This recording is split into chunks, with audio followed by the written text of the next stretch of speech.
Hey everybody, tip to tackle for this Tuesday is kind of a big one, and it's a two-part one.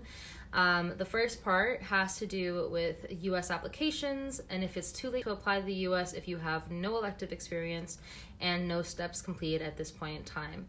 The second aspect to this is how much time is enough time to give yourself to study for these steps to have a decent score. So let's tackle this a little bit at a time. So with respect to the first part, no, it's not too late. You can definitely pursue a US application at this current point in time, even if you haven't done any prep for it. Do keep in mind though that the step exams, they are big and they are grueling and they do require a lot of time devoted to them. So make sure you can actually budget that for yourself.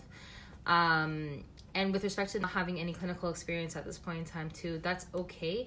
But I would highly recommend that, especially if you're graduated, to take on at least an observership or some sort of externship so that you can have at least one US practicing physician as your reference on your applications. It will definitely open up your application to a lot of different institutions because some of them actually require at least one reference to be a practicing physician at the current point in time.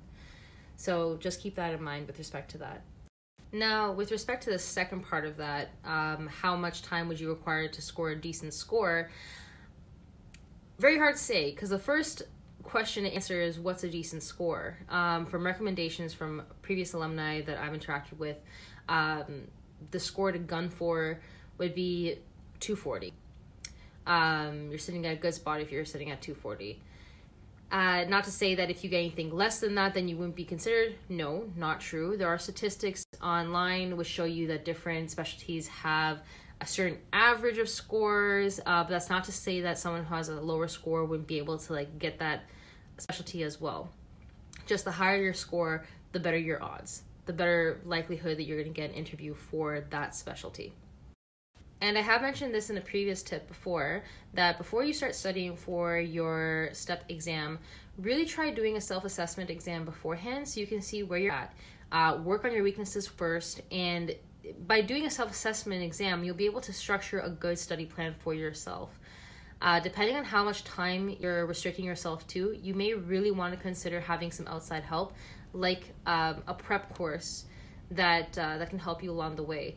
It's great for revision. These guys have seen a lot of people do the exams before. I've gotten feedback from previous students too, so they have a lot of wisdom in the game, and that may be enough competitive edge you need, especially as an IMG, to get a decent score, a competitive score. And with respect to the amount of time that you may require to be able to actually get a decent score, US grads, a lot of them say 3 months is what they need to prepare for the exam. As an IMG, you're not a US grad. You're not going through the same kind of training system as them. So I'd say realistically, budget more so 6 months to 12 months of time. But again, doing that self-assessment beforehand will give you a much better idea of where you stand currently, what you can improve on, and continuously assessing yourself is key. So yeah, I'm sorry that the answer for that one is kind of more along the lines of everyone's different, but it's so true. Everyone's path is different with respect to these STEP exams and how much time they require to do them. They are so stressful, so please be good to yourself while you're embarking on them. And anybody who's currently doing them right now, don't worry about it. Keep on hustling through. You're doing great. So yeah, so that's all I got for this tip, and here's some other tips from your alumni. The following quote is from Dr. Aboabdo. If you're planning to apply to the US and have already graduated, although you are at a slight disadvantage, you can still make it work. My advice would be, if you can, find some type of research work or elective or externship experience in the US to pursue for a couple of years while completing your boards and applying to the match. Of course, nothing is a given. And the truth is, the process requires sacrifice and may not be guaranteed. If you want to apply to the US, make sure that you're willing to be uncertain and risk spending a couple of years in the unknown. With regards to STEP studying, I recommend you get to work on Step 1 as soon as possible. It's the most annoying exam and isn't the most clinically relevant. It takes people anywhere from 3 to 7 months of study time and requires a lot of sacrifice. Step 2 on average 3 to 5 months, but then again, everyone is different. Also, before you pursue the steps, make sure you know the statistics for the field you want to practice. I'm not trying to deter anyone against trying for, say, ENT or ortho. Just know that you'll have to work that much harder to get into that specialty.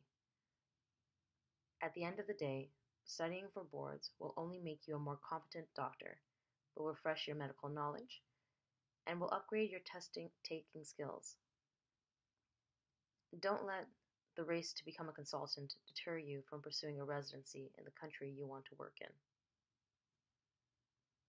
Good luck!